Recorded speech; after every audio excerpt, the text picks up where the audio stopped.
Good morning, and welcome to another Gribley's Folly Sunday Antisocial Hour, in which I complain about Screw it, let's just talk about Rod Rosenstein.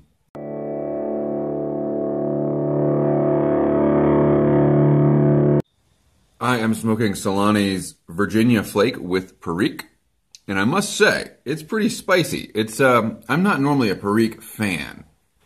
This definitely has a nose feel. You know, most tobaccos have a mouth feel. This one has a nose feel. Kind of building. It's like when you're eating like a spicy chicken sandwich, and at first you're not too put off by it, but then by the end you're like, this was really more than I can handle. I kind of get the feeling that by the end of this bowl, my nose might be running on camera. But I'm also drinking some piping hot coffee, and that might be contributing to the 4-alarm fire that is building in my sinus cavity right now. So, pretty hot. So, Rod Rosenstein, I don't know if you've heard of him. He's a Deputy Attorney General for the United States. And he, the New York Times reported yesterday that he, during a turbulent time in his life, well, in all our lives really, when the president fired the FBI director for trying to investigate him. Anyway, during that time, Rod Rosenstein said that he wanted to wear a wire while talking to the president, and that he would maybe be interested in invoking the 25th Amendment. There's a clause in the 25th Amendment, for those of you who don't know, for those of you who might be in the UK or other offshore. Is it offshore? Overseas? What's the correct term? I don't want to offend anybody here. But for those of you who aren't red-blooded Americans, the 25th Amendment contains a clause by which, if the vice president and some cabinet members feel that the president is unfit for office, they can remove his ass with the approval of Congress, and the vice president takes over. This is basically an impossibility. There's a lot of things in the Constitution that it's like, yeah, it would have to be a pretty damn extreme, like the president would have to be in a coma for that to happen. But that's not the point. That's not the point. The point is the Deputy Attorney General of the United States, who happens to be overseeing the Mueller investigation into Trump-Russia collusion during the campaign, appears to be part of a deep state coup bent on taking down the president. And here's what I think about that. Just kidding, that's a tease. Let's get to your questions for the week, shall we? Cobbett of the Shire does not have a question, but he says, well done, I do enjoy watching your videos. I don't always leave a comment, but you are an important part of my YTPC week. Thank you, Cobbett of the Shire. I don't always reply to people who aren't leaving questions because I try to make my Sunday Antisocials decently concise. They're usually 20 minutes to half an hour, and I feel like that's already pushing it. So I would love to respond to everyone who leaves a comment, and I try to heart all the comments, but since you especially wanted to say that, I will especially say thank you, sir, and thank you to all of you lurkers out there who are watching my channel. I looked at my analytics this week for the first time in like almost literally forever. I don't follow my analytics at all.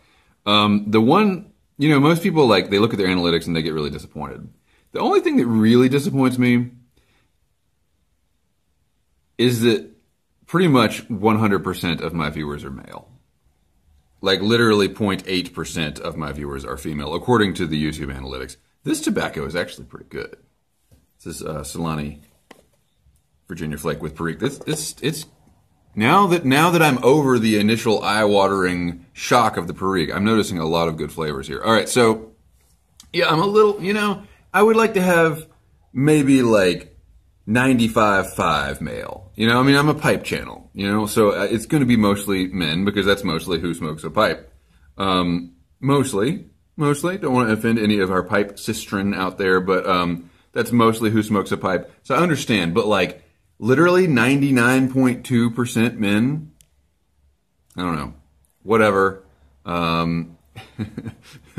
We'll just leave that right there. I only have a few questions this week, and that's why I'm going to get to them all before we get into the Rosenstein thing. Gribs, you are always welcome to bug out to my place. Thank you, Typing Piper. He says he will be sure to stock up on Pop-Tarts.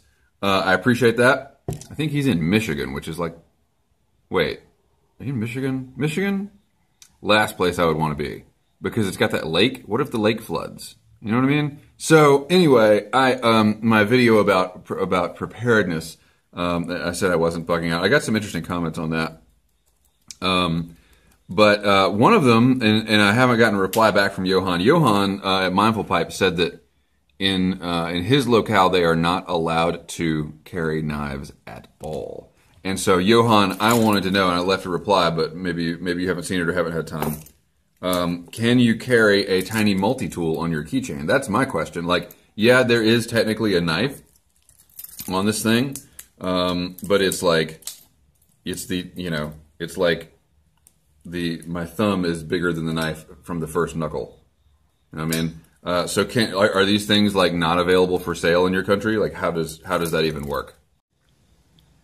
Nice brown, and that bald eagle was cool. Nice trip. But the biker sounds extremely odd. This is on my return to the tunnel video in which I was stalked by a biker. Not really. He was just watching me as I was walking through the woods. It was kind of weird, but whatever. Curious, were you fishing? This is from Piper Dave, by the way. Were you fishing with floating line or sinking? What was the rod? A 4-weight, I assume. Well, glad you asked. So Piper Dave, I am what you would call a Tenkara evangelical. So I was fishing with a Tenkara rod, and I guess you would call it sinking line. Although sometimes I make it float by putting floatant on it, but I fish with a furled leader, which then I tie my tippet onto. So it's literally like, it's a 12-foot line made of like nylon thread, basically. And so it will sink given the opportunity. Usually I like for it to float. I would probably be happy fishing with regular floating line, like really, really lightweight, like 1-weight floating fly line. But the Tenkara, like I get these things, I get 2 of them for $12 on Amazon. Max Catch, I think, is the brand, furl leaders. And they work really well. And sometimes I'm a little annoyed when they sink, but not enough to go buy like a, expensive spool of fly line. So, to answer the spirit of your question, I am, on small streams, and actually pretty much 100% at this point. I am a Tenkara angler. And so if you've never heard of Tenkara, that's worth a Google, but there's a lot of like really kind of cultish marketing that surrounds it. I have a couple of videos entitled Dirt Cheap Tenkara, because the deal is I'm a self-employed artist and I'm broke all the time. So I can't really spend a lot of money on fishing gear. Ergo, I have this whole like strategy worked out. So if you're new to the channel, you might check it out. Paulie's brother, John Galdieri from northern New Jersey, always has interesting questions. Ask Gribbs, using the hashtag AskGribbs, what is the one problem/issue you have had in life where you really needed the consult of others to figure it out? A problem that was bigger than yourself. I think there's like a million practical things that I just didn't have the knowledge to figure out myself that someone else in my life would have. But again, the spirit of the question, I think, is like some sort of moral conundrum or life decision. And the thing that comes to mind, because I'm not really a person, I don't make a lot of decisions by committee. The thing that comes to mind is when I was trying to decide, I was at the end of my college career and I was trying to decide if I wanted to weasel out of college with just a Bachelor of Arts, or if I wanted to stay another year and a half, spend another, 5-figure sum and have a Bachelor of Fine Arts. It's a big difference. It's a big, huge difference. And I do remember polling a lot, because I genuinely didn't know, because I hated school and I wanted to get out of there as soon as I could. But as you near the end of your Bachelor of Arts program, they start saying, well, you're never going to amount to anything if you're not a Bachelor of Fine Arts. And so I remember going around to people and saying, what do you think I should do here? Because I don't want to ruin my future because I didn't stay an extra year and a half or whatever it would be. And I remember, the only conversation I really remember is the one with my parents where they were just like, we just want you to have a degree, like any degree. so that we can say that our son went to college. That's all we care about. And I kind of took from that, like, oh, okay. And man, am I so glad that I did not stay. That I did not stay that extra year and a half to have an extra letter between the other 2 letters in my degree. I was going to say behind my name, like I'm a doctor or something, like, you know, Gribbs, B.A. But yeah, so the Bachelor of Fine Arts is basically like if you want to go on to teach. And that's bullshit. So I didn't do that. I will say that I've had an interesting thing happened when my father died, which is that all the hard stuff in my life happened afterwards. Like my father died when I was 30, right? And up till 30, things were pretty damn easy. Looking back, I mean, they felt hard at the time, I'm sure. But like buying the biggest 2 decisions I made, before my dad died were buying a house and getting married. And I was not going to getting married is like, that's a decision I need to make myself, you know. Buying a house, I definitely would have gone to my dad for advice, but that was literally the same week that we signed the contract, he was diagnosed with his cancer. And so it wasn't really a time to be like, yeah, sorry you're dying and all that shit, but what do you think about this contract? Do you think this is on the up and up? So, I mean, I felt kind of, plus, I mean, he wasn't a realtor. You know, all of my parents' ideas about buying homes were from when they bought their home when I was 10. So it was all 20-year-old knowledge in a different market and all that. So, but after that, and I think this is an interesting thing, an interesting fact of the human condition, is that when your parents die, you really want to ask your parents about how you should handle your parents' death. Like, for months after my dad died, I was like, I really wish I could just ask my dad what I should think about this. And then after that, I had my shadowy past, which I alluded to here and which we'll play into a little bit at the end of this video about the Rosenstein cloak and dagger stuff. I had that period of my life where there were some real moral conundrums. Couldn't ask my dad. And then, you know, then my son was born, and yeah. Although again, parenting advice has changed quite a bit since I was a baby. So I found some pictures of myself being driven home from the hospital in like my mom's lap in the front seat, where she's like not wearing a seatbelt, you know, like that kind of stuff. It's like, I was like, is that, you would get arrested? Like they wouldn't let you leave the hospital. They wouldn't let us leave the hospital with our son until they physically saw us put him in the car seat. And we had to get the hospital to approve the car seat before they would let us. Anyway, so yeah, things change, but there's still these like high level things that I just wish I could ask my dad about all the time. And I can't. Not really. But oftentimes I think I have a pretty good idea what he would say. Cellrod55 asked, where did the anti-law enforcement sentiment start? And I looked this up. I would think along about the 1700s BCE was when the Code of Hammurabi was erected. Babylonian King Hammurabi said this is the law. So that's the first law that we know of, really. And I imagine, wait a minute, is that really the first law? Because Hebrew law surely goes back earlier than that. Surely. But it probably wasn't written down. It was probably like oral tradition kind of stuff. So whatever. My point that I'm trying to make is the minute there was law, there was anti-law enforcement. I think, again, to answer the spirit of the question, probably the modern movement that we're seeing began in Ferguson, I would imagine. I think that the furor surrounding the case of Michael Brown is probably what started a lot of the Black Lives. I mean, it was what started Black Lives Matter, wasn't it?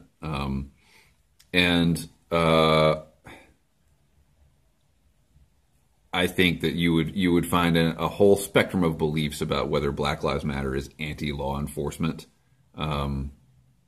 Probably you'd find a lot that would say, hell yeah, we're anti-law enforcement. So whatever, I don't know. I mean, what does it matter? What does it matter? There's people that like cops and people that don't like cops.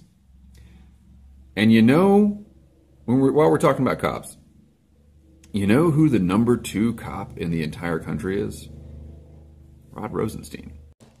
Everybody's favorite newspaper, the New York Times, got played twice in basically 2 weeks. I don't know how long ago was the op-ed, the anonymous op-ed that was clearly from someone in the Trump that said, I'm writing as an anonymous official in the Trump administration.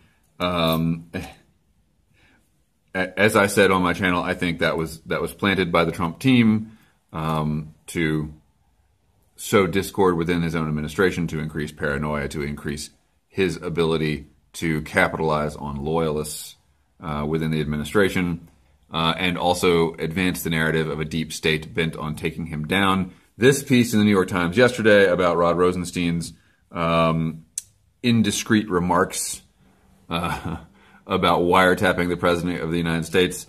Terrible thing for Rod Rosenstein to say, if indeed he said it, and if indeed he wasn't joking. It kind of sounds like he was joking. And I'm sure we've all said similar things. Oh, what do you want me to do? Like punch my boss in the face? Like that kind of stuff. That could be reported as how they were reporting this.